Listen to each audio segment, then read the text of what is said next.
Hello students, previous classes में हम लोगों ने फर्स्ट चैप्टर के थ्योरेटिकल पोर्शन को पढ़ लिया था और आज की क्लास में मैं आपके 25 कॉम्पिटिटिव क्वेश्चंस को लेकर के आया हूं, जिनको पढ़ने के बाद आपका चैप्टर पूरी तरह से कंप्लीट हो जाएगा।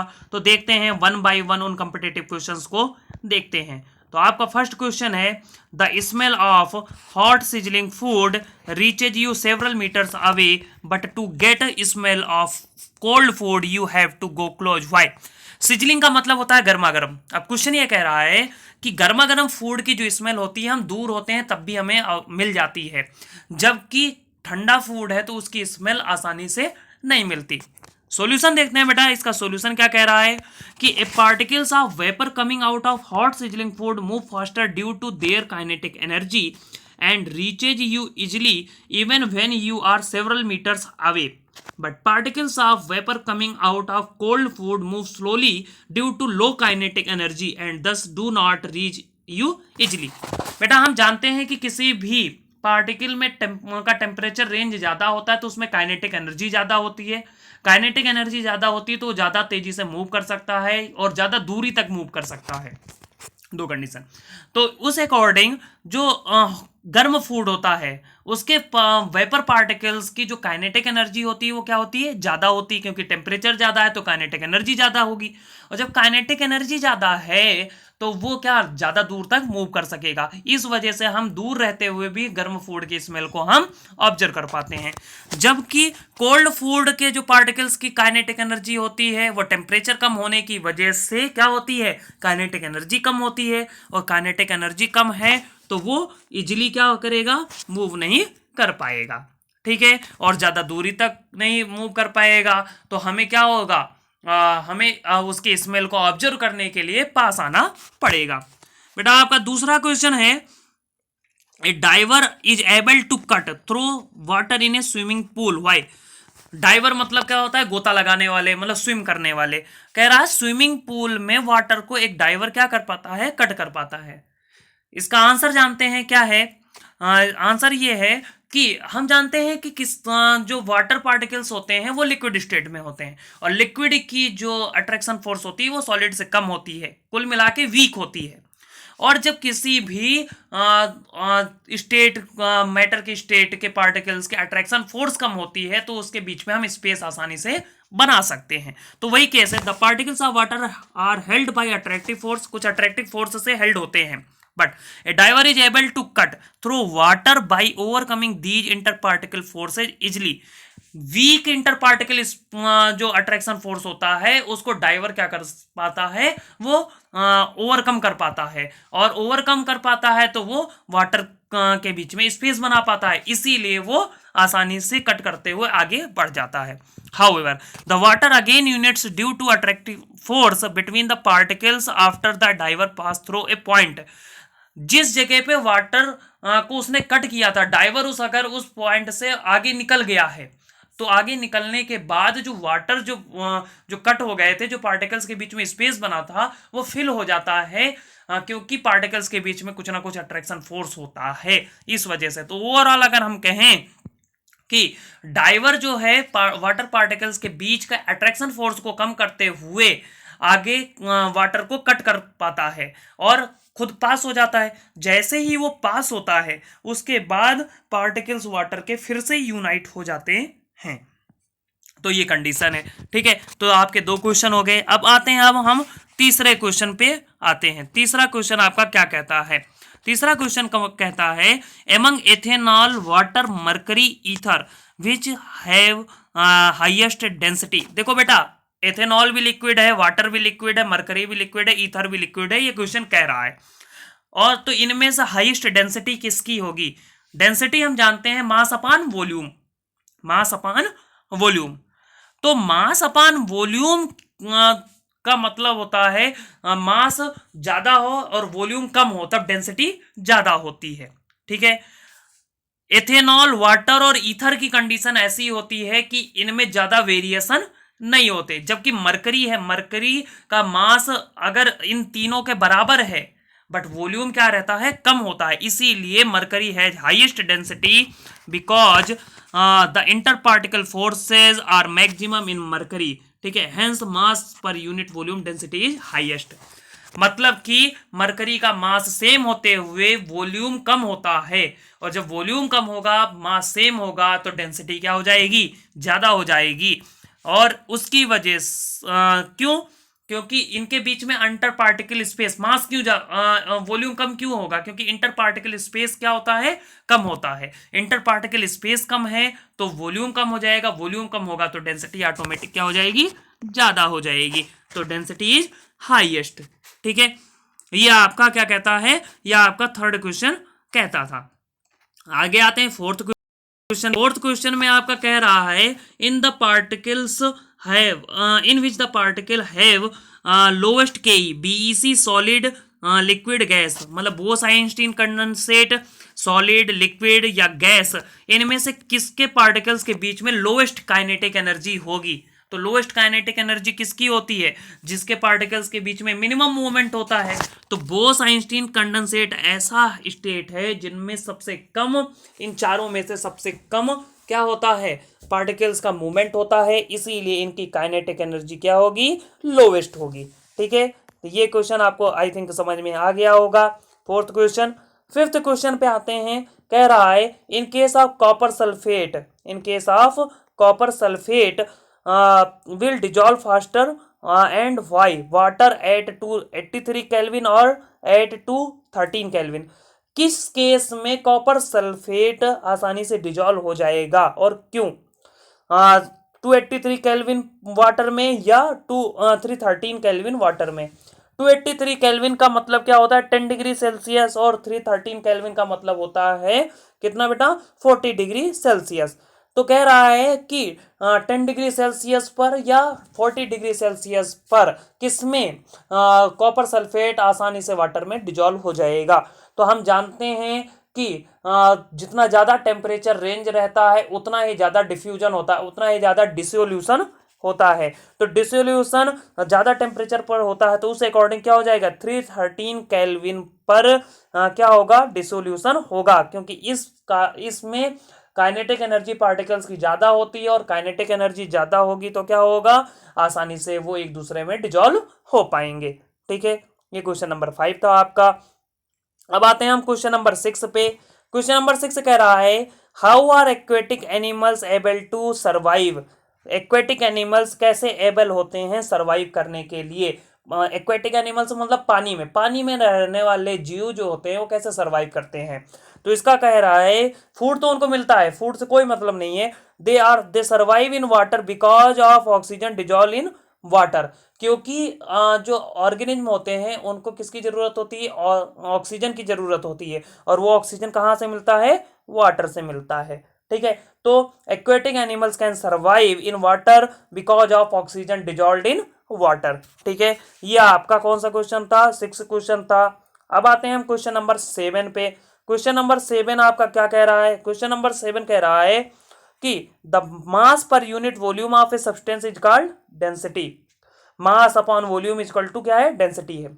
Arrange the following in order of increasing density, air, exhaust of chimney, honey, water, chalk, cotton and iron. ये कुछ कंपोनेंट्स आपको दिए हुए हैं और इन कंपोनेंट्स को आपको देखना है कि इंक्रीजिंग ऑर्डर में, डेंसिटी के इंक्रीजिंग ऑर्डर में रखना है। सबसे पहले एयर, एग्जॉस्ट ऑफ चिमनी की बात की गई है, फिर हनी, वाटर की बात की गई है, फिर चॉक, कॉटन एंड आयरन की बात की गई है। ठीक है, अब देखते हैं यहाँ पे जो हम इंक्रीजिंग ऑर्डर बनाएंगे तो देखो क्या है। सबसे पहला जो है एयर और एग्जॉस्ट ऑफ चिमनी, ये गैसेस स्टेट में हम जानते हैं। हनी और वाटर क्या है, लिक्विड स्टेट में होते हैं। चॉक, कॉटन और आयरन किस स्टेट में होते हैं बेटा, ये तीनों होते हैं किस स्टेट में, किस स्टेट में होते हैं, सॉलिड स्टेट में होते हैं। तो सबसे पहले हम किस स्टेट वाले की बात कर लें, गैसेस स्टेट की बात कर लेते हैं, क्योंकि गैसेस स्टेट में ही सबसे कम डेंसिटी होती है। लेकिन अगर एयर और एग्जॉस्ट ऑफ चिमनी में कंपेयर करें तो एयर में जो प्रेजेंट होता है वो ऑक्सीजन और नाइट्रोजन मेनली लाइटर होते हैं, जबकि चिमनी जो गैस की होती है वो थोड़ी सी हायर डेंसिटी रखता है। तो इस अकॉर्डिंग क्या हो गया, एयर और एग्जॉस्ट ऑफ चिमनी में एयर पहले आएगा डेंसिटी के इंक्रीजिंग ऑर्डर में, फिर एग्जॉस्ट ऑफ चिमनी आएगा। अब आते हैं हम लिक्विड स्टेट में।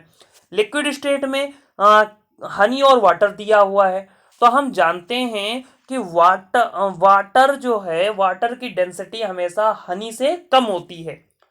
ठीक है, ये हमेशा ध्यान रखना है आपको। तो हनी की जो डेंसिटी है वो वाटर से ज्यादा है। तो अब पहले एयर, फिर एग्जॉस्ट ऑफ चिमनी, फिर कौन आएगा, फिर आएगा वाटर, फिर कौन आएगा, हनी। हमने लिक्विड तक कंप्लीट कर लिया। अब आता है सॉलिड स्टेट में, चॉक, कॉटन और आयरन। कॉटन कॉटन जो होता है हमेशा क्या होता है, चौक से हल्का होता है। कॉटन चौक से हल्का होता है, ज्यादा वॉल्यूम कवर करता है तो सॉलिड में। तो सॉलिड में कॉटन फिर आ जाएगा, वाटर के बाद कौन आएगा, नहीं, हनी के बाद कौन आएगा, हनी के बाद कौन आएगा, फिर कॉटन आएगा, फिर कौन आएगा, फिर चौक आएगा, और आयरन सबसे लास्ट में आ जाएगा। तो इस अकॉर्डिंग इंक्रीजिंग ऑर्डर बनेगी air, exhaust of chimney, water, honey and chalk and iron. Cotton बीच में छूट गया, हनी और चौक के बीच में क्या होगा, कॉटन होगा बेटा। ठीक है, ये क्वेश्चन नंबर 7 है आपका। अब आते हैं हम क्वेश्चन नंबर 8 पे।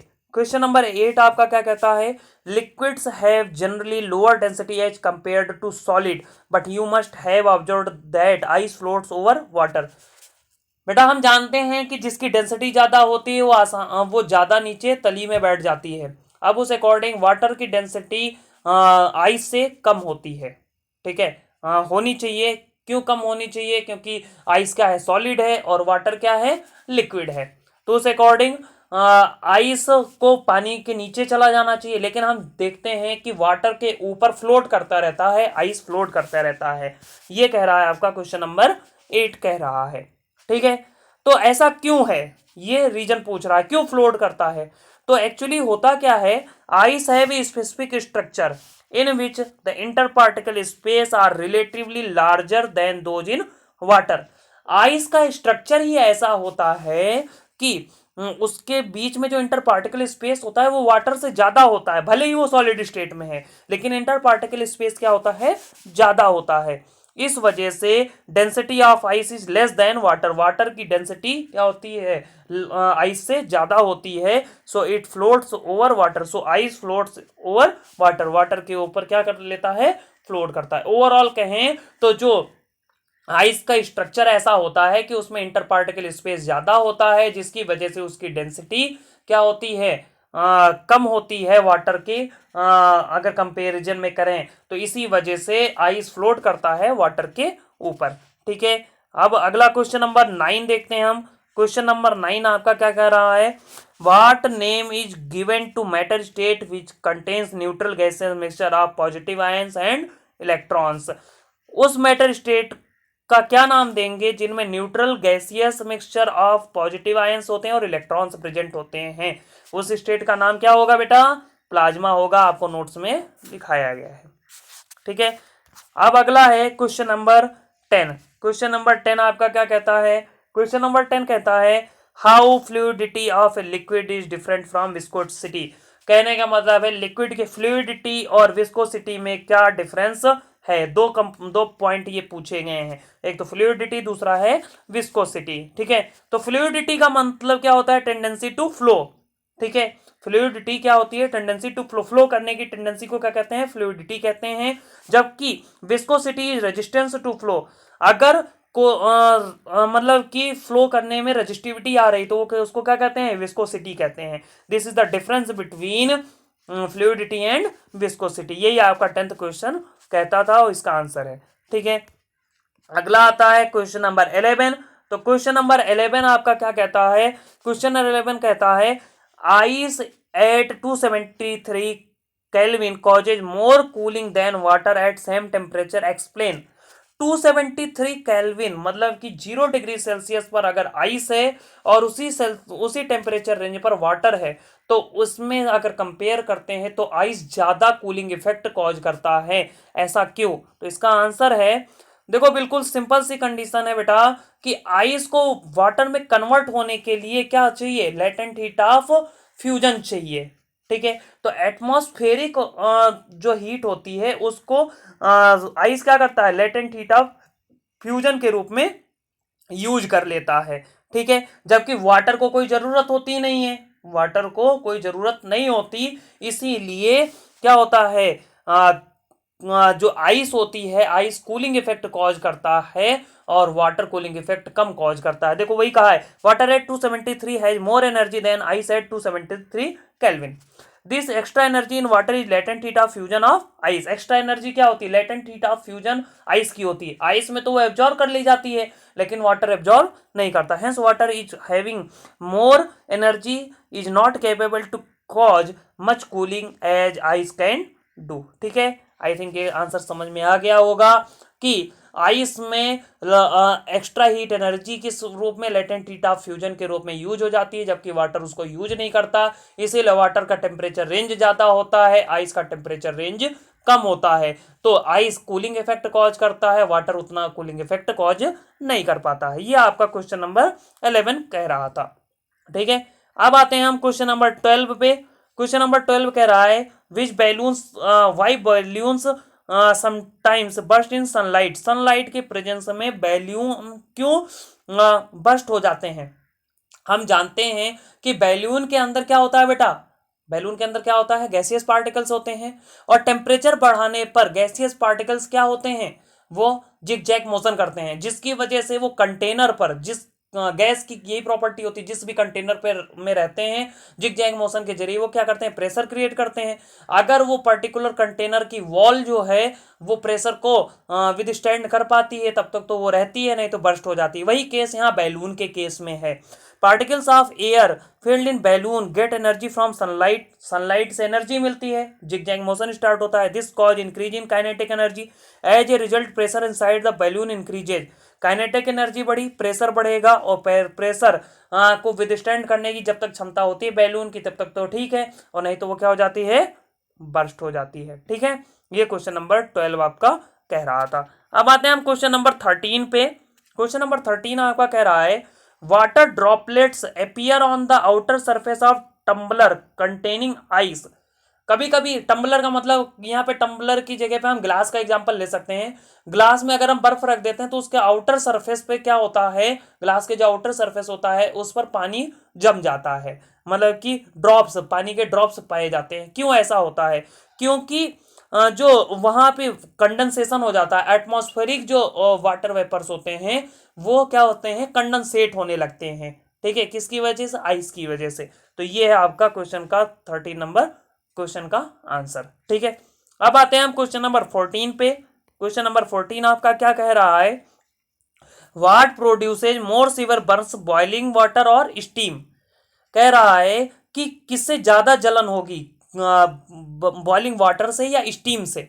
हम जानते हैं कि बॉइलिंग वाटर में क्या होता है, बॉइलिंग वाटर में हीट एनर्जी यूज कर ली जाती है as a latent heat of vaporisation के रूप में एटमॉस्फेरिक को।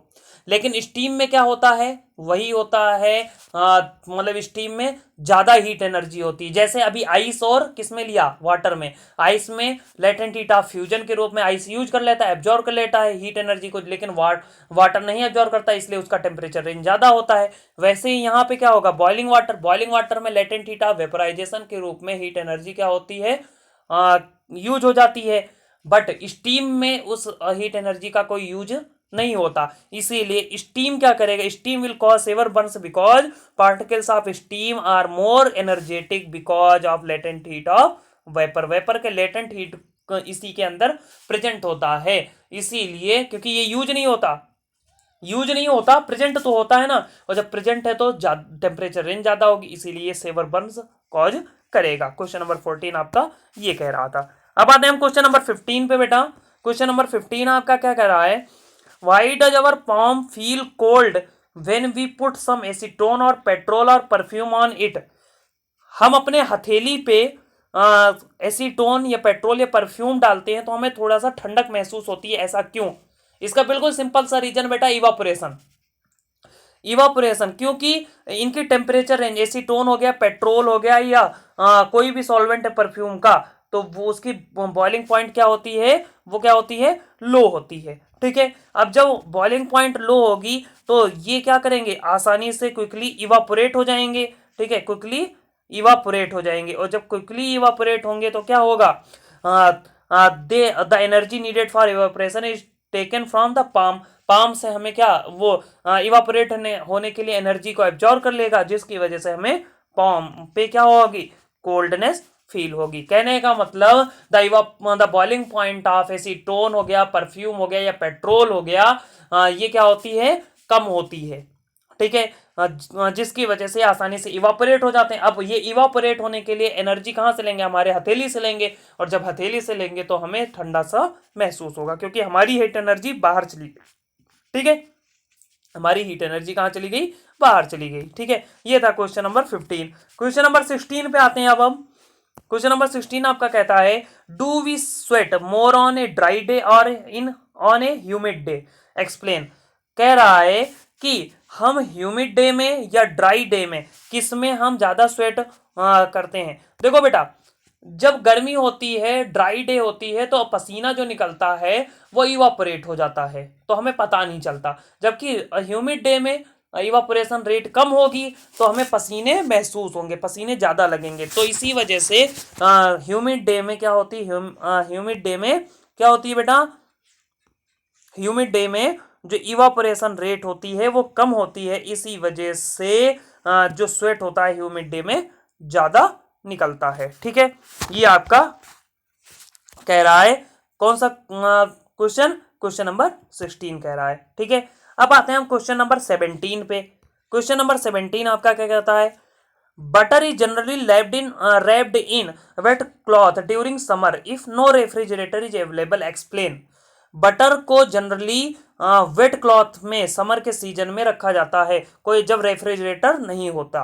ठीक है, ये कह रहा है। अब देखो, अगर कपड़ा होगा गीला होगा तो वाटर इवापोरेट होगा, तो heat energy, atmospheric heat energy को कौन एब्जॉर्ब कर लेगा, water.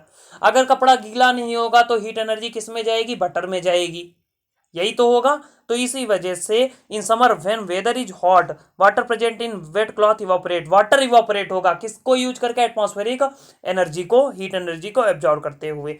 The cooling caused by evaporation keeps the temperature of butter low, जो इवापोरेशन होती है उसकी वजह से बटर का जो टेम्परेचर होता है वो कम होता है, क्योंकि बटर को एनर्जी नहीं मिली, एनर्जी किसने यूज कर लिया, वाटर ने यूज कर लिया।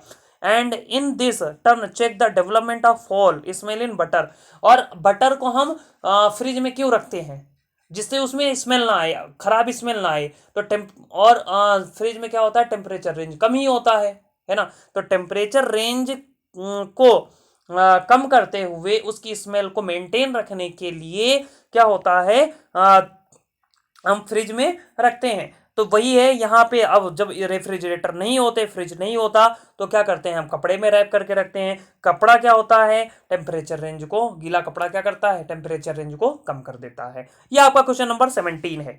ठीक है, अब आते हैं हम क्वेश्चन नंबर 18 पे। आपका क्वेश्चन नंबर 18 क्या कहता है, why doctors advise to put strip of wet cloth on the forehead of a person having high fever. इसका भी आंसर बेटा इवापोरेशन, पहले क्वेश्चन समझ लेते हैं। क्वेश्चन क्या कह रहा है कि डॉक्टर जो होते हैं वो हाई फीवर होने पर कपड़े मत्थे पे, हमारे फोरहेड पे क्या गीला कपड़ा रखने को बोलते हैं। क्यों, क्योंकि जैसे पाम के केस में हुआ, पाम से हीट एनर्जी को एब्जॉर्ब कर लेता है कौन, एसीटोन हो गया, पेट्रोल हो गया और परफ्यूम हो गया। वैसे ही यहाँ पे भी होगा कि हमारे जो फोरहेड है, फोरहेड के टेम्परेचर को कौन एब्जॉर्ब करेगा, वाटर एब्जॉर्ब करेगा, वेट स्ट्रिप एब्जॉर्ब कर लेगा, और जिसकी वजह से हमारे फोरहेड पे कूलिंग इफेक्ट कॉज होगा इवापोरेशन को बढ़ाते हुए। ठीक है, ये क्वेश्चन नंबर आपका 18 कह रहा है। ठीक है, क्वेश्चन नंबर 18 आपका ये कह रहा है। ठीक है, अब आते हैं क्वेश्चन नंबर 19 पे।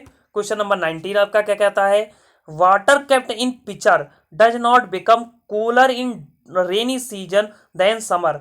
पिचर में जो पिचर मतलब मटका, मटका में जो वाटर रखा होता है वो रेनी सीजन में उतना ठंडा नहीं रहता जितना कि गर्मी के सीजन में रहता है, क्योंकि इवापोरेशन रेट जो होता है वो वाटर का स्लो डाउन होता है मॉइस्चर के प्रेजेंट में।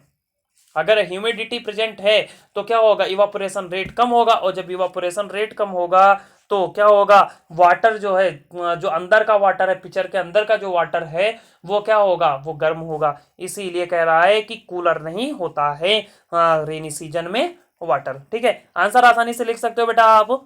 अगला है question number 20। Question number 20, question number 20 आपका क्या कह रहा है, is there any difference, is there any difference in atmospheric pressure in Shimla and that in Amritsar. कह रहा है एटमॉस्फेरिक प्रेशर में शिमला और अमृतसर में कुछ डिफरेंस है। तो इसका आंसर हाँ, जैसे जैसे हम हायर जाते हैं प्रेशर, एटमॉस्फेरिक प्रेशर क्या होता है, डिक्रीज होता है। The atmospheric pressure in Shimla is lower than in Amritsar.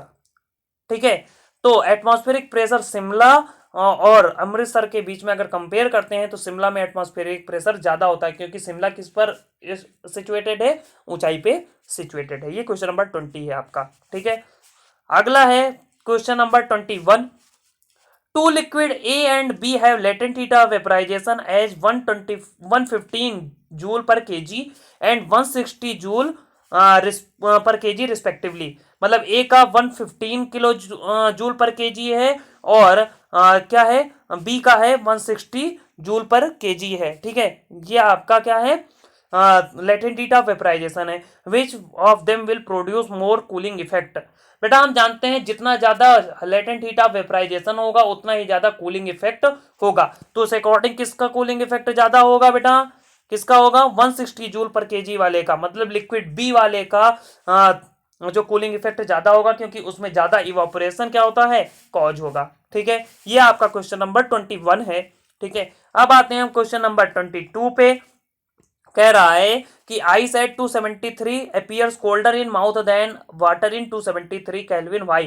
बेटा ये सेम तभी वाले क्वेश्चन के जैसे ही है कि आइस ज्यादा कूलर होता है और वाटर की अपेक्षा। तो यहाँ पे भी वही है, latent heat of fusion of ice is quite high, क्योंकि वहां पे क्या होता है, लेटेंट हीट ऑफ फ्यूजन के रूप में एनर्जी यूज कर ली जाती है आइस में और वाटर यूज नहीं करता। इसी वजह से क्या होता है, आइस कूलर होता है, कोल्ड हमें माउथ में देता है, जबकि वाटर में नहीं देता। ठीक है, अगला अगला है क्वेश्चन नंबर 23। क्वेश्चन नंबर 23 है आपका, boiling point of water is 100 degree Celsius, can we make it boil at 98 degree Celsius और एट 102 डिग्री सेल्सियस। कह रहा है वाटर का बॉइलिंग पॉइंट 100 डिग्री सेल्सियस है, क्या हम उसे 98 डिग्री सेल्सियस पर कन्वर्ट बॉयल कर सकते हैं या 102 डिग्री सेल्सियस पर बॉयल कर सकते हैं या नहीं। ठीक है, तो इसका आंसर हाँ कर सकते हैं, क्योंकि 100 डिग्री सेल्सियस कब होता है, जब 1 एटमॉस्फेरिक प्रेशर होता है तब। ठीक है, अब सपोज कर लीजिए हम जो प्रेशर है उसमें क्या करें, डेविएशन कर दें। If pressure acting on water is appreciably reduced, its boiling point will be lowered. Pressure की वजह से कोई भी पार्टिकल्स के बीच में जो होता है अट्रैक्शन फोर्स बढ़ जाता है, जिसकी वजह से बॉइलिंग पॉइंट क्या होता है, बढ़ता है। अब हम प्रेशर को घटा दें तो बॉइलिंग पॉइंट भी घटेगा। Same case similarly if pressure acting on water is increased, जब इंक्रीज कर देंगे, प्रेशर इंक्रीज करेंगे, ठीक है, प्रेशर इंक्रीज करेंगे तो पार्टिकल्स के बीच का अट्रैक्शन फोर्स कम हो जाएगा। ठीक, सॉरी, अट्रैक्शन फोर्स ज्यादा हो जाएगा, और अट्रैक्शन फोर्स ज्यादा होगा तो बॉइलिंग पॉइंट भी क्या हो जाएगी, रेज हो जाएगी। ये है आपका क्वेश्चन नंबर 23। ठीक है, अब आते हैं क्वेश्चन नंबर 24 पे। क्वेश्चन नंबर 24 कह रहा है, a sample of water under study was found to boil 102 degree Celsius at 1 atmospheric pressure, is the water pure, will this water freezes at 0 degree Celsius. बेटा क्वेश्चन ये है कि 102 degree Celsius पर water boil होता है, क्या ये pure है। हम जानते हैं कि कोई भी वाटर अगर 1 एटमॉस्फेरिक प्रेशर है तो 100 डिग्री सेल्सियस पर वो बॉयल होता है। अगर ऐसा नहीं होता तो वाटर क्या होता है, इम्प्योर होता है। ठीक है, क्योंकि 1 एटमॉस्फेरिक प्रेशर फिक्स है। ठीक है, प्रेशर में कोई डेविएशन नहीं आ रहा है, तो इसका मतलब इम्प्योर है, वाटर इम्प्योर है। तो वही है कि 010 डिग्री 2 डिग्री सेल्सियस मतलब कि water impure. The presence of impurities raises the boiling point and lowers the freezing point. अगर इम्प्योरिटी प्रेजेंट है तो बॉइलिंग पॉइंट इंक्रीज होती है, फ्रीजिंग पॉइंट क्या होती है बेटा, डिक्रीज होती है। तो इसका मतलब वाटर 0 डिग्री सेल्सियस पर क्या होगा, फ्रीज नहीं होगा। ठीक है, मतलब जो सैंपल लिया गया है वो क्या होगा, फ्रीज नहीं होगा। आपका 25 क्वेश्चन है, लास्ट क्वेश्चन है। क्या कह रहा है, after rain wet road dry quickly, why rain के बाद जो रोड है वो आसानी से सूख जाता है, क्यों? ऐसा इसलिए है क्योंकि evaporation rate of water takes place quickly from wet roads due to larger surface area. जितना ज्यादा सरफेस एरिया होता है उतना ही ज्यादा इवापोरेशन रेट होता है। तो रोड का सरफेस एरिया ज्यादा है, इसीलिए इवापोरेशन रेट क्या होगा बेटा? ज्यादा होगा। इसीलिए वो आसानी से क्या होगा? क्विकली क्या हो जाएगा? वेट हो जाएगा। इस तरह से आपके 25 कॉम्पिटेटिव क्वेश्चंस भी हो गए हैं। ये सब अंडरस्टैंडिंग क्वेश्चंस थे, ठीक है। और इसी के साथ में आपका जो चैप्टर है वो पूरी तरह से क्या हो गया बेटा? पूरी तरह से कंप्लीट हो गया है। अब नेक्स्ट क्लास में हम सेकंड चैप्टर स्टार्ट करेंगे, ठीक है। आज के लिए बस इतना ही। Thank you.